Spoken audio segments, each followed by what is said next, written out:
प्रश्न है ज्यामितीय विधि से सर्वसम्मति साइन स्क्वायर ए प्लस कॉस स्क्वायर ए बराबर 1 होता है। कई जगह sine square theta plus cos square theta बराबर 1 भी हो सकता है। थीटा की जगह ए बी सी कुछ भी हो सकता है। तो हमें ज्यामितीय विधि से यह सिद्ध करना है। तो एक समकोण त्रिभुज बना लेते हैं। तो यह लंब है, यह आधार है और यह उसका कर्ण है। इसका नाम दे देते हैं B A B C. B यहाँ पर एक समकोण है, ठीक है। तो त्रिभुज ए बी सी में पाइथागोरस प्रमेय से, जो कि एक महाबोधि प्रमेय भी कह सकते हैं उसको, त्रिभुज ए बी सी में पाइथागोरस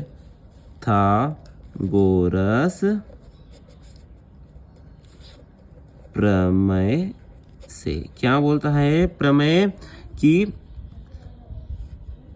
लंब का वर्ग आधार का वर्ग धन लंब का वर्ग कर्ण के वर्ग के बराबर होता है। यानी आधार का वर्ग यानी ए बी का वर्ग धन लंब का वर्ग यानी बी सी का वर्ग किसके बराबर होता है? कर्ण के वर्ग बराबर यानी ए सी के वर्ग के बराबर होता है, ठीक है। चूंकि यहाँ पर एक है, एक प्राप्त करने के लिए AC को भगाना पड़ेगा। इसको भगाने के लिए समीकरण या इसको नाम देते हैं समीकरण नंबर 1। समीकरण 1 में AC वर्ग का भाग दे देते हैं। समीकरण 1 में AC वर्ग का भाग देने पर तो AB का वर्ग बटे AC का वर्ग धन BC का वर्ग बटे AC का वर्ग, सभी जगह भाग दे रहे हैं। अब यहाँ भी AC का वर्ग बटे AC का वर्ग और AC वर्ग से AC वर्ग कट जाएगा, बचेगा सिर्फ 1। तो क्या मिला हमें? AB का वर्ग बटे AC का वर्ग बराबर प्लस है BC का वर्ग बटे AC का वर्ग और यहाँ मिला हमें 1, ठीक है। AB और AC, AB क्या है? AB है आधार, लिख सकता हूँ यहाँ आधार का वर्ग।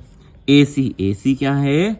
कर्ण है बटे कर्ण का वर्ग धन BC क्या है? लंब है, लंब का वर्ग फिर AC कर्ण का वर्ग बराबर 1।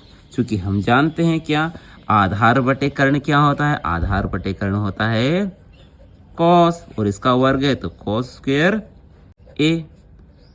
लंब का वर्ग बटे कर्ण, लंब बटे कर्ण होता है साइन और इसका वर्ग है तो साइन स्क्वायर A क्यों आ रहा है? समकोण त्रिभुज के सामने वाला कोण है बराबर 1। और यही तो सिद्ध करना था कि कॉस स्क्वायर A धन साइन स्क्वायर A बराबर 1 होता है और ये हमने ज्यामितीय विधि से सिद्ध करा। आशा है कि प्रश्न आपको समझ में आया होगा।